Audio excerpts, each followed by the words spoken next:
The Mogadishu-Afgooye corridor is home to thousands of internally displaced people who fled fighting between the Somali National Army or SNA and extremist Islamist group Al-Shabaab. Backed by troops serving with the African Union Mission in Somalia or AMISOM, the SNA forced the militants out of the capital and most urban centers in central and southern Somalia in 2011.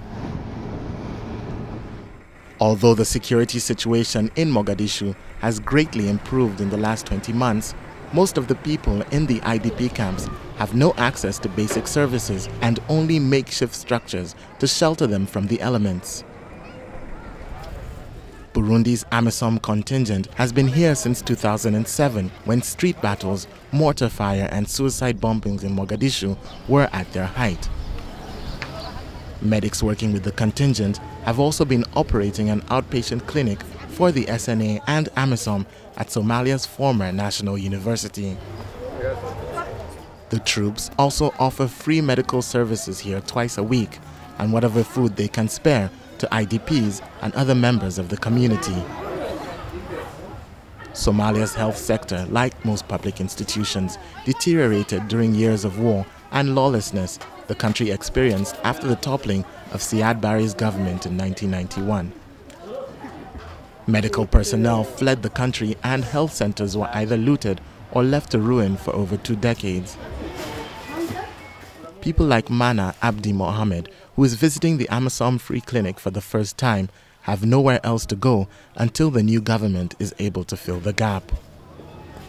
My neighbors were coming here and encouraged me to bring my sick child. They told me that their medicines were good. Dr. Malans Kazoya, the Burundian senior medical officer, and his staff are often overwhelmed by the numbers and diverse needs of the people who come in. Although it's an outpatient facility, they have between 25 to 30 beds for admitting some of the most serious cases, like this boy who has just been brought in. He appears to be severely malnourished and is still unable to walk on his own. When we deployed, we realized that there were no health facilities and people had nowhere to go for treatment. Most of the cases we treat are infectious diseases, bacterial infections, lung disease, malaria, dehydration, and diarrhea due to lack of hygiene and clean water. We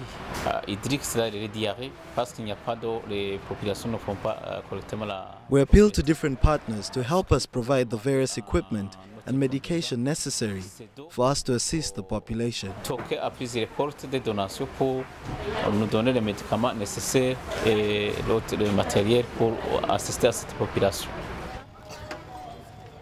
Last year alone, the Burundian medics treated close to 55,000 patients at the clinic, and although their medicines and other resources are routinely overstretched, they have continued to open their doors.